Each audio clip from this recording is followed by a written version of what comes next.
Welcome to the Estonian Cricket Weekly. I am Ragne Hallik. Before we get started, like the video, subscribe and share it with your friends to help us spread Estonian cricket to the world. Another big week for Estonian cricket, with coach Richard Cox visiting to run a session with the men's and women's national squads, and also running an eye over our Keats session over the weekend. On Saturday, we held our annual awards presentation. Here is Terry O'Connor with the report of the night. It was a massive year on the field for Estonian cricket, both domestically and internationally. The men's national team competed for the first time ever in the T20 World Cup qualifying campaign, on top of playing in an away series against Finland and hosting the Baltic Cup. There was the relaunch of our women's national team, while locally there were full seasons both indoor and outdoor. Representatives from all of our clubs converged on the auditorium, eager to see who had taken out this year's awards. The night started with the Bluff VPN T20 Awards. Tartu's Simon Kwasi took home the bowling award thanks to his 14 regular season wickets. Aditya Savio continued the awards for Tartu Cricket Club, winning the Fielding Award for his 6 catches and 2 run-outs. The T20 Keeper Award went to Kurum Abbas from the Viking Stars with 6 catches, 3 run-outs and 1 stumping.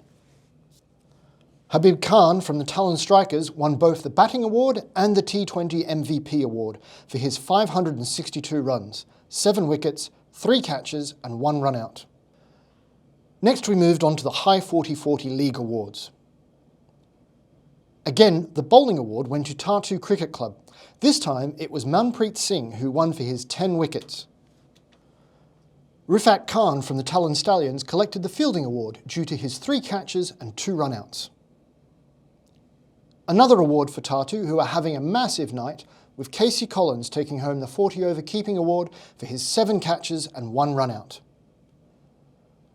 And finally, we had another double winner, with Saif Rehman from the Talon Stallions winning both the Batting and MVP Awards for his 315 runs, 2 catches and 1 run-out. Next, there were some special presentations. Stu Hook and Dave Robson received the ICC Development Award for Digital Fan Engagement, and this was followed by Volunteer Appreciation Awards given to Rana Raman and Zahan Khan for their work organising and running their friendly series against a NATO team.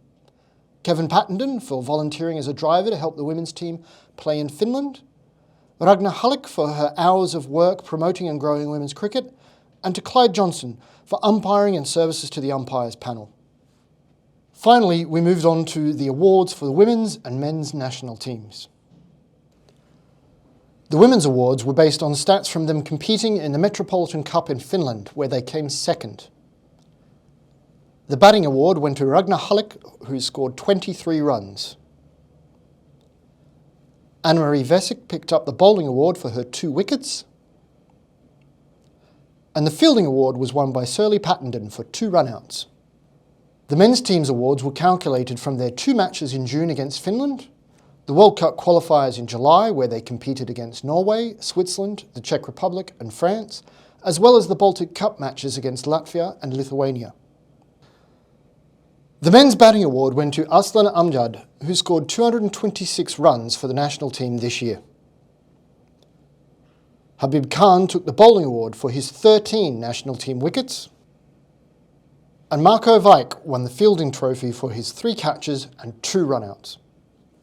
Congratulations to everyone who took home an award this year, and thank you to the presenters and all those involved in the night.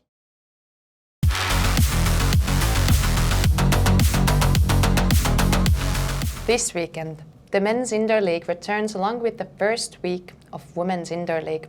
So I'm here with ECA Operations Manager Terry O'Connor to get his tips for this weekend's action.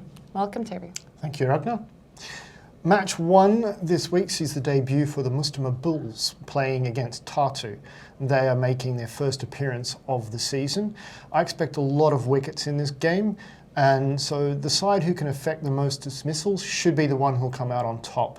And I'm going to tip Tartu to be the team that achieves that.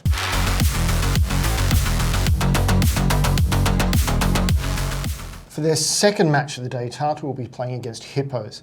They had a loss their first game out a few weeks ago, But despite the defeat, I think the Hippos showed some good form. And if they can improve just a little bit and get a score of around 130, I think they'll be too good for Tartu.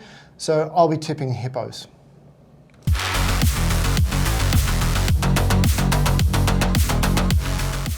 The first round of the Women's Indoor League will be 2 games between the Tiskra Penguins and the Saaremaa Cricket Club.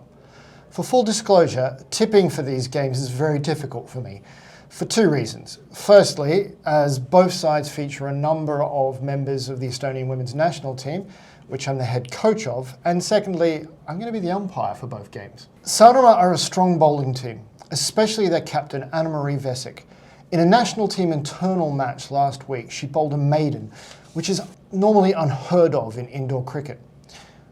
On the other hand, the Penguins' strength is in their batting, with a number of batters capable of scoring big, especially their skipper, Gitma Madarianka.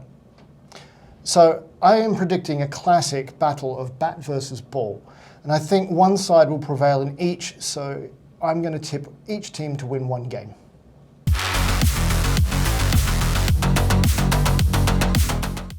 So, we head into a historic weekend for ECA with 2 second division indoor matches on Saturday.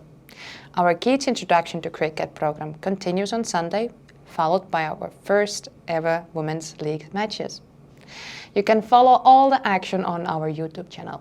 Thanks to our sponsors, Bluff VPN, Sportsbet.io, HML Project Management, Nordecon Beton, and Hi.com for their continued support of cricket in Estonia.